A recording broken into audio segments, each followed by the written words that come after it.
아멘. 오늘은 하나님을 위하는 삶이라고 하는 제목으로 우리 하나님 말씀을 듣겠습니다. 가끔씩 이렇게 물어보는 분들이 계십니다. 목사님, 제가 정말 거듭난 예수님을 믿는 사람인지 어떻게 합니까? 저는 예수님을 믿는다고 하는데도 여전히 죄에 빠질 때가 있고, 또 하나님의 자녀로서는 해서는 안 될 생각들을 할 때가 있고, 또 실수할 때도 있고 넘어질 때도 있는데, 예수님을 믿고 구원받았다고 한다면 변화가 돼야 될 텐데 도대체 어떤 삶의 변화가 나타나야 됩니까? 이렇게 묻는 분들이 계십니다. 여러분들은 그럴 때 어떻게 대답을 해주시나요? 아시다시피 이렇게 새벽 기도에 나오고 또 주일 예배를 드리고 내가 성경을 읽고 있다, 이런 것이 예수님을 믿는 사람의, 거듭난 사람의 증거라고 하기에는 조금 그렇죠. 그래서 우리가 무 자르듯이 딱 잘라서 이 얘기를 하는 것은 애매하지만, 많은 분들이 또 이걸 좀 연구한 신학자들이 공통적으로 하는 한 가지가 있어요. 그게 뭐냐면 바로 삶의 목적이 바뀐다는 것입니다. 그러니까 이전까지는 뭘 해도 다 나를 위해, 나를 기쁘게 하기 위해, 나를 즐겁게 하기 위해 하지만, 예수 그리스도를 믿고 진짜로 거듭난 사람들은 이제는 하나님을 기쁘시게 하려고 하는 마음이 생긴다는 거죠. 사실 중생이다, 거듭남이다라고 하는 것은 성령께서 우리 안에서 나도 모르게 일으키는 일이어서 잘 알지 못할 때가 있어요. 그래서 언제 내가 중생했느냐, 내가 언제 거듭났냐, 이거는 우리가 얘기할 수 없습니다. 그리고 저 사람을 향하여 함부로 거듭났다, 안 났다, 구원 받은 사람이다, 아니다 라고 얘기하는 것도 조심해야 합니다. 그런데 분명한 것은 거듭난 사람들은 나중에는 내 인생의 목적이 나의 욕망을 채우기 위해 사는 존재가 아니라, 웨스트민스터 신앙고백서 소요리문답 1번처럼 하나님의 영광을 위해 살고 싶은 마음이 그 안에서 생겨납니다. 이거는 내가 그렇게 살아야지 한다고 되는 게 아니라 성령께서 우리 안에서 그런 마음을 일으켜 주시는 거죠. 그래서 우리가 신앙생활 할 때 사실 내 욕심을 위해 사는 것, 그리고 하나님을 위해서 사는 것은 극명한 차이가 있는데, 표면적으로 봤을 때는 이게 잘 드러나지 않다 보니까 많은 성도들이 혼란스러워하는데, 그러니까 매일매일 하나님 앞에서 주님, 눈 뜨자마자 내가 오늘 이 하루도 주님의 영광을 위해서 살기 원합니다 하는 고백을 가지고 우린 나아가야 돼요. 저는 아침에 눈 딱 뜨면 제일 먼저 이렇게 기도를 합니다. 하나님, 저 눈 떴습니다. 이 하루도 주님의 영광을 위해서 제가 살게 해주십시오. 이렇게 기도해요. 좀 기도가 멋지지 않습니까? 여러분들도 그 기도 같이 하실 수 있기를 바랍니다. 근데 반대로 하나님을 믿는다고 하면서도 그렇지 않게 사는 사람들이 있습니다. 하나님을 나의 욕망을 위해 이용하고, 교회를 나의 욕망을 위해 이용하고, 친구와 가족마저도 나의 욕망을 위해서 이용하는 사람들이 있는 거죠. 오늘 본문에 나오는 이 아합의 가정이 바로 그런 가정이었습니다. 오늘 이제 본문에는 제가 어저께 아합과 베나닷의 교만에 대해서 얘기했어요. 그 교만하던 베나닷이 정말 비참한 처지에 떨어져서 아합에게 생명을 구걸해야 되는 그런 자리로 떨어져 버렸는데, 교만하면 하나님이 그렇게 낮출 수 있다, 반대로 우리가 겸손하면 주님이 우리를 높여주신다는 얘기를 했습니다. 아합 왕도 이길 수 없는 전쟁에서 하나님이 그렇게 큰 승리를 거두게 해주셨으면 그 베나닷을 자기 마음대로 자기 멋대로 살려주는 게 아니라 선지자를 통해 물어보면서 어떻게 해야 됩니까? 했어야 됐는데, 결국 그는 그렇게 하지 않았죠. 그리고 나서 이제 오늘 이 나봇의 포도원을 빼앗는 사건이 기록됐는데, 이거는 결정적으로 하나님이 이 아합 왕을 죽이기로 결정하는 하나의 계기가 됩니다. 아합은 그 당시 사마리아 그 왕궁에 거기에 수도를 삼고 지내고 있었는데, 거기서부터 약 한 35km 정도 떨어진 35km 정도면 한 25마일 정도 되나요? 그 정도 거리에 이스라엘에 별궁이 있었습니다. 아마 뭐 휴가차 사용을 했는지 주로 사마리아 궁에서는 정치적인 어떤 굉장히 중요한 장소였다고 한다면 그 이스라엘에 있었던 궁은 군사적으로 굉장한 요충지였었어요. 그런데 그 궁궐에다가 이렇게 아마 농장을 해서 아마 왕들이 왕의 그 일을 돌보는 신하라든가 뭐 궁 안에 있는 사람들이 먹는 채소밭을 이렇게 운영을 하고 있었는데 아마 그 채소밭 그 중간에 나봇의 포도원이 이렇게 있었던 것 같아요. 그러니까 늘 이제 나가다 보면 요게 내 거가 됐으면 좋겠다라고 하는 생각들을 늘 나봇이 하고 있었는데, 죄송합니다, 아합이 하고 있었는데, 어느 날은 한번 나봇한테 이걸 나한테 팔라라고 요청을 해봐야지라고 아합이 생각을 하고 나봇을 불러서 그 포도원을 나한테 팔아라. 참 우리 왕궁에 지금 채소밭이 좀 더 필요한데 여기 너무 좋은 위치다. 그리고 만약에 나한테 판다면 후하게 값을 치러주든지 아니면은 더 좋은 포도원을 너에게 주겠다. 이렇게 요청을 했습니다. 그랬을 때 이 나봇이 전혀 왕과는 다른 대답을 합니다. 하나님의 말씀에 하나님께서 우리에게 주신 그 기업, 땅은 팔지 못하도록 되어 있습니다 라고 하면서 거절을 하는 거예요. 여러분 아시겠지만 그 사마리아라고 하는 땅도 사말이라고 하는 사람이 결국 자기가 판 거잖아요. 북쪽 이스라엘 사람들은 하나님의 율법을 어느 정도 알고 있으면서도 많은 사람들이 그 율법대로 살지 않았어요.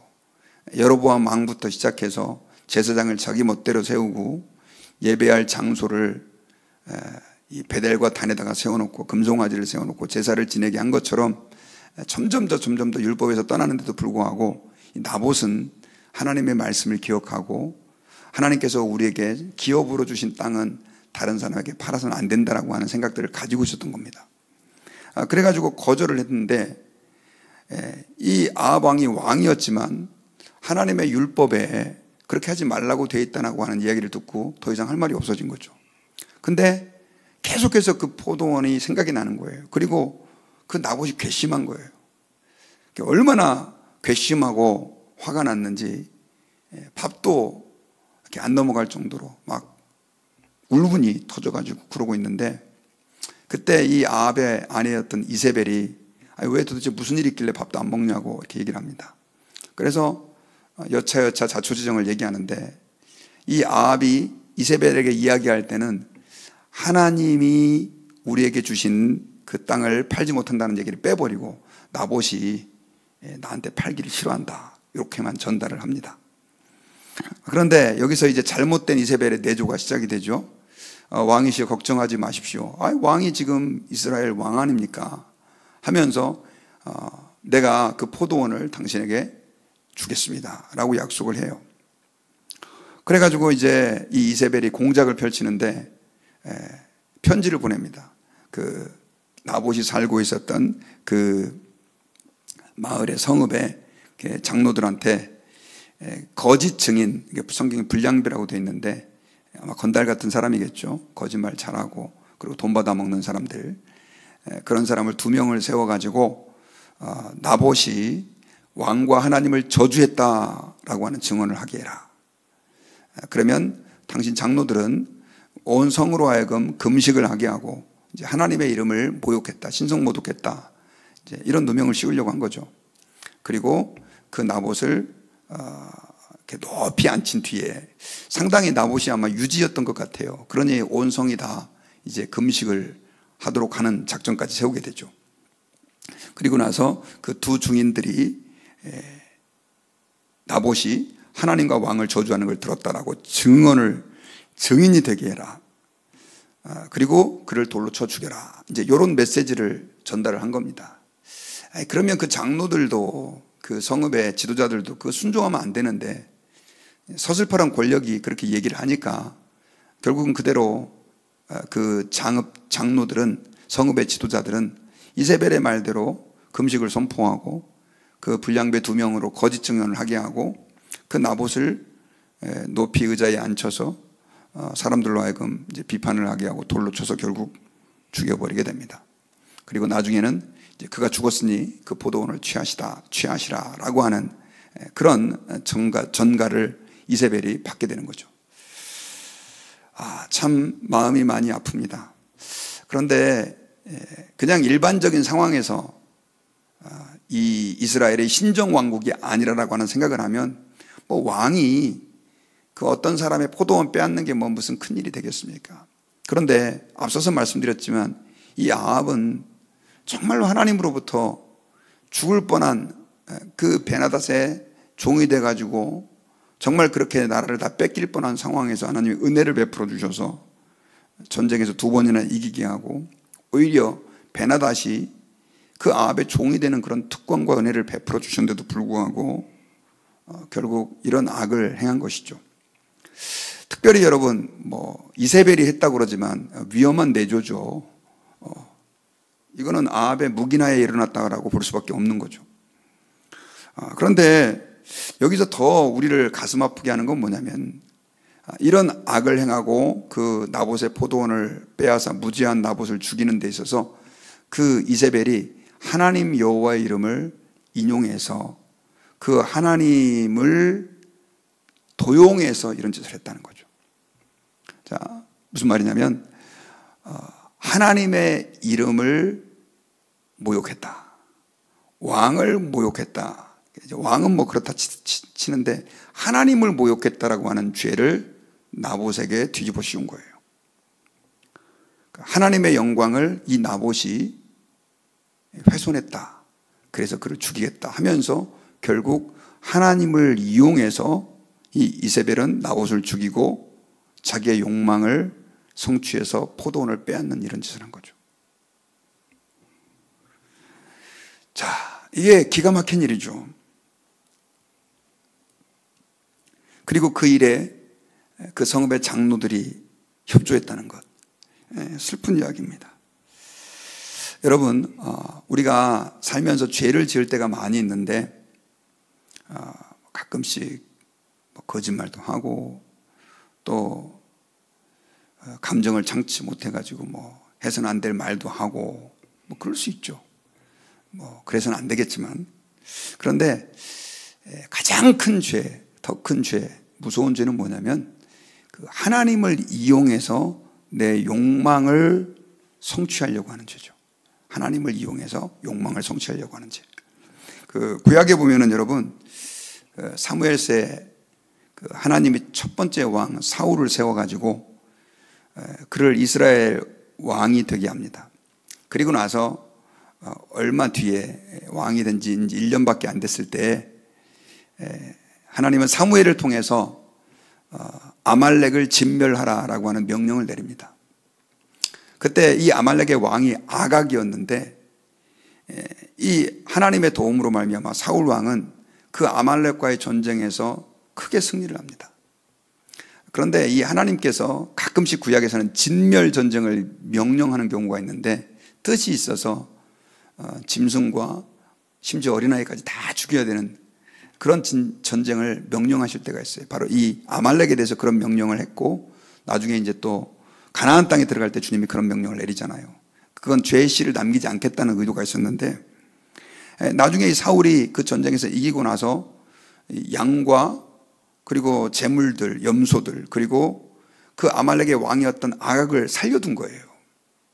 분명히 하나님은 진멸하라라고 얘기를 했는데 사울은 여기에 순종하지 않고 살려둔 거예요. 나중에 사무엘이 보니까는 왕을 살려놨죠. 이제 아마 포로로 끌고 와서 뭐 이제 자랑하려고 했던 것 같아요. 그리고 이렇게 짐승들을 막 데리고 그러고 있죠. 그러니까 아니 도대체 왕이시오 이거 어떻게 된 겁니까? 하나님이 다 진멸하라고 했는데 지금 이 동물의 울음소리는 뭐고 이거 아각 왕은 왜 이렇게 살아 있습니까? 라고 얘기했을 때 사울이 그런 얘기를 합니다. 하나님 앞에 제사 드리려고 좋은 짐승들은 남겼습니다. 자, 여러분 어떻게 보세요? 그게 사울의 진심이었을까요? 아니죠. 자기의 욕망을 성취하기 위해서 설령 제사를 지내려고 그렇게 했을 수도 있겠지만 결국 그는 자기의 업적과 그 자기의 성취를 사람들 앞에 자랑하고 싶은 거예요. 내가 왕으로 이렇게 큰 업적을 남겼다. 아각 왕을 지금 사로잡았다. 근데 그냥 제가 좀 잘난 척 하고 싶어서 그렇게 살려놨습니다. 이러면 좋은데 뭘 하기 위해서요? 하나님께 제사를 드리기 위해서 그렇게 했습니다. 하나님을 이용한 거예요. 여러분, 신약에 나오는 아나니아와 삽비라 사건도 마찬가지입니다. 그들이 밭을 판 돈 전부를 헌금하려고 마음을 먹었다가 일부를 감추고 나중에는 베드로를 속이잖아요. 그런데 이 속였다는 게 문제가 아니라 이 아나니아와 삽비라가 자신의 욕망을 위해서 교회에서 굉장히 중요한 포지션에 있었던 사람입니다. 근데 나의 영광을 취하기 위해서 하나님께 드리는 헌신과 헌물을 이용을 한 거예요. 하나님이 왜 그렇게 매정하게 아나니아와 삽비라의 목숨을 빼앗아갔을까? 이런 의문이 들 때가 있지만 하나님께서는 우리가 하나님의 영광을 구하고 그분의 영광을 드러내며 살아야 되는데 하나님을 이용해서 나의 영광을 취하고 하나님의 그 일들을 이용해서 나의 욕구를 충족시키는 일에 사용했을 때 하나님은 그걸 굉장히 싫어하셨던 것입니다. 가룟 유다도 그가 예수님을 배반한 이유가 자기의 정치적 목적을 달성하기 위해서 그 예수님을 팔아 넘기면 예수님이 우리가 기대했던 대로 그 로마놈들 다 물리치고 정치적인 메시아로 아마 등극하지 않을까, 이런 기대를 했다라고 많은 사람들이 추정을 합니다. 자, 이런 성경의 일련의 기록들 가운데서 오늘 우리가 새벽에 기도 제목으로 삼기를 원하는 것은 우리 안에 존재하는 욕망들, 나의 욕구를 채우기 위해서 우리가 하나님을 이용할 수 있다라고 하는 이 비극적인 일이 얼마만큼 흔하게 일어나고 있는지를 우리 성경에서 봐야 됩니다. 오늘날도 우리에게 그런 일이 일어날 수 있어요. 제가 예수님을 인격적으로 고등학교 3학년 때 만났는데 그때 가장 많이 회개했던 게 바로 그거였습니다. 저는 그때 교회에서 이미 찬양 인도도 좀 하고 있었고 임원으로서 조금 중고등부 때지만 지금 보면 별거 아니지만 그렇게 활동을 하고 있었는데 교회에서 이렇게 활동을 하다 보니까 예수를 안 믿었을 때보다 훨씬 더 나름대로 고등학생인데도 불구하고 인기가 막 올라가는 걸 경험을 하는 거예요. 그리고 그게 저에겐 참 즐거운 일이었습니다. 그런데 정말 제가 예수 그리스도를 인격적으로 만나고 싶어서 기도하면서 하나님 앞에 나아갔을 때 그때 주님이 저로 하여금 깨닫게 해준 게 그거예요. 너는 하나님의 영광이라고 하는 간판을 다 크게 걸어놓고 그걸 이용해서 네 욕망을 챙기는 나쁜 놈이다 라고 하는 마음을 주시는 거예요. 그것 때문에 제가 일주일 동안 회개하고 금식까지 하고 그랬던 기억이 납니다. 근데 그게 쉽게 잘 떨어지지 않아요. 열심히 전도를 하고 또 교회 봉사도 하고 심지어 목회자가 돼도 그 하나님의 영광을 이용해서 내 욕망을 충족시키고 싶은 그 본능들, 이게 쉽게 떨어지지 않습니다. 그래서 제가 눈 뜨자마자 하나님, 제가 오늘 이 하루 나의 영광을 구하는 게 아니라 주님의 영광을 위해 살게 해달라고 그렇게 기도하면서 하루를 시작하는 거예요. 여러분, 믿음이 좋다, 신앙이 성숙하다는 걸 여러분 뭘로 생각하십니까? 저 사람은 얼마나 교회에 와서 열심히 충성하느냐, 얼마만큼 많은 시간을 기도하느냐, 그것도 하나의 표지가 될 수 있어요. 하지만 그걸 내 욕심을 위해서 사람들로 하여금 내가 믿음 좋은 사람이라고 하는 인기를 얻기 위해서 하는 거라고 한다면 그거는 우상숭배가 되는 겁니다. 정말로 인품이 훌륭한 사람, 하나님 앞에 성숙한 그리스도인은 어떤 사람이냐? 오직 하나님의 영광을 위해 사는 사람입니다. 우리는 완전하게 하나님의 영광을 위해서 사는 삶을 이 땅에서 살 수 없어요. 왜냐하면 육신을 가지고 있는데 이 육은 끊임없이 내 욕망을 위해 살도록 나를 충동하고 있기 때문에 그래요. 여러분, 왜 기분 나빠요? 내 영광을 다른 사람들이 충족시켜주지 않으니까 화가 나는 거예요. 내가 정말 하나님의 영광을 100% 구할 수 있다고 한다면 우리는 누가 나를 비난한다 그래서 너 왜 그것밖에 안 되라고 얘기를 했다고 해서 별로 기분 나쁠 일이 없어요. 왜? 그것은 현실이기 때문에 그런 거죠. 여러분, 우리가 하나님 앞에서 오늘 이 아합과 이세벨이 나봇의 포도원을 빼앗는 이 사건을 보면서 정말 나는 하나님 앞에서 주님의 영광을 구하는 삶들을 살고 있는지, 그렇게 살려고 하는지. 물론 제가 이렇게 설교한다고 그러지만 100% 그렇게 쉽게 사라지진 않습니다. 눈 뜨자마자 기도하고 또 교회에서 거의 대부분의 시간을 보내는 저도 그게 어려워요. 성도들이 이게 쉽지 않습니다. 그러나 중요한 것은 우리가 이걸 내 삶의 목표로 정하고 매일매일 연습을 하는 거죠. 밥 먹을 때도, 우리 식사 기도할 때 하나님 이거 잘 먹고 건강해가지고요 튼튼하게 제가 오래오래 살게 해주세요. 그래가지고요 사람들 앞에서 이 요즘 그 몸짱 이런 거 있는데요, 제가 좀 이렇게 괜찮은 사람이 되기를 원합니다. 그러면 그 사람은 죄송합니다, 나봇 같은 사람인 거죠. 여러분, 저는 여러분들이 건강하기를 바라요. 근데 왜 건강하셔야 됩니까? 사람들한테 몸짱 자랑하기 위해서가 아니라 건강하게 주님의 영광 위에 살도록, 더 많은 사람에게 주님의 영광을 드러낼 수 있도록 그렇게 건강해질 수 있기를 바랍니다. 그러니까 내가 먹든지 마시든지 무엇을 하든지 다 주의 영광을 위해서 하라고 하는 그 말씀처럼 내 삶의 모든 목표가 그걸로 포커싱이 되어야 된다라고 하는 것이죠. 그렇게 사는 사람을 주님이 높여주십니다. 그렇게 사는 사람을 주님이 존귀케 해주시고요, 그런 사람을 주님이 쓰신다는 것을 여러분들이 기억하시고, 하나님 앞에서 오늘 이 새벽에 또 기도하실 때 다시 한번 제가 주님의 영광을 위해 살기를 원합니다. 삶의 그 방향키를 혹시나 정신 안 차리면 이게 주님의 영광 위에 이렇게 했다가 갑자기 반대로 나를 위해서 이렇게 바뀌게 되죠. 다시 한번 그걸 위해서 살기를 조정할 수 있는, 그리고 바라기는 우리 달라스 드림 교회가 그런 교회가 될 수 있도록, 또 여러분들의 가정이 그런 가정, 또 혹시나 직장에서 사업을 하는 분들이 있다고 한다면 직장에서 그런 아름다운 영광을 드러낼 수 있도록 주님 저를 축복해 주세요. 제게 많은 재물을 주세요. 우리 자녀들을 건강해 주세요. 그래서 온전히 주님의 영광이 아름답게 드러낼 수 있도록 저와 가정과 직장과 자녀들을 사용해 주세요. 이런 기도를 드릴 수 있기를 주의 이름으로 부탁드립니다.